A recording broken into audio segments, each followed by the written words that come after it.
हाल ही में कतर की राजधानी दोहा पर हुए इजरायली हमले ने पूरे इस्लामिक जगत को हिलाकर रख दिया है।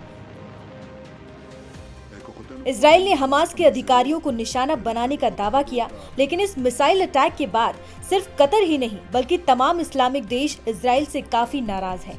दिलचस्प बात यह है कि जिस हमास के बड़े नेताओं को टारगेट करने का दावा किया गया, वो इस हमले में बच निकले और अंडरग्राउंड हो गए थे। लेकिन अब हमास के नेता गाजी हमद सार्वजनिक रूप से सामने आए हैं।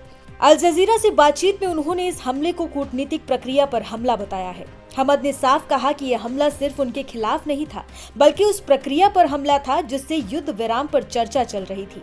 उन्होंने इसे विश्वासघात बताया है। उनके मुताबिक हमास अमेरिका द्वारा प्रस्तावित युद्ध विराम योजना पर विचार कर रहा था, तभी यह हमला हुआ।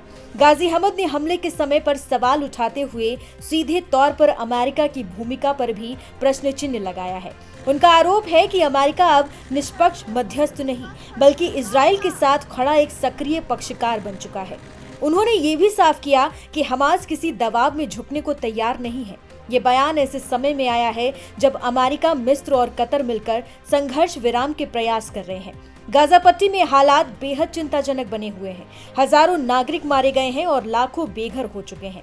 गाजी हमद का ये बयान दर्शाता है कि गाजा संघर्ष अब सिर्फ सैन्य नहीं बल्कि कूटनीतिक और राजनीतिक टकराव का रूप ले चुका है। अब रुख करते हैं भारत के पड़ोसी पाकिस्तान की ओर। भारत और पाकिस्तान के रिश्ते कैसे हैं, ये पूरी दुनिया जानती है। पाकिस्तान को अक्सर आतंकवाद को पनाह देने वाले देश के रूप में देखा जाता है।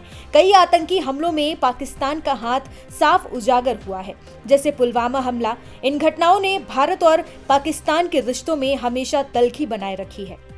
और इसी बीच एक ऐसी खबर सामने आई है जो कहीं न कहीं भारत के लिए चिंता का विषय बन सकती है।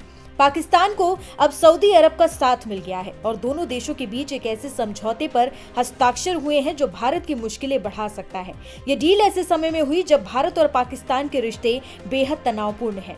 दरअसल पाकिस्तान और सऊदी अरब ने बुधवार को एक रक्षा समझौते पर हस्ताक्षर किए हैं। इस रणनीतिक पारस्परिक रक्षा समझौते के तहत दोनों में से किसी एक देश पर आक्रमण को दोनों देशों पर हमला माना जाएगा। यह समझौता प्रधानमंत्री शहबाज शरीफ की रियाद यात्रा के दौरान हुआ, जहां उनका स्वागत क्राउन प्रिंस मोहम्मद बिन सलमान ने किया। डॉन अखबार के मुताबिक प्रधानमंत्री कार्यालय की ओर से जारी बयान में ये कहा गया कि यह समझौता लगभग 8 दशकों से चली आ रही साझेदारी को आगे बढ़ाता है और इसे भाईचारे, इस्लामी एकजुटता और साझा रणनीतिक हितों पर आधारित बताया गया है। सबसे बड़ी बात यह है कि सऊदी अरब की तरफ से ही पाकिस्तान को आमंत्रित किया गया था। ये समझौता भारत के लिए कई चुनौतियां खड़ी कर सकता है। भारत और सऊदी अरब के रिश्ते काफी अच्छे रहे हैं, लेकिन अगर भारत की तरफ से पाकिस्तान पर कोई सैन्य कार्रवाई होती है तो इस नए समझौते के कारण सऊदी अरब भी इसमें शामिल हो सकता है, जिससे भारत और सऊदी अरब के रिश्तों में खटास आ सकती है।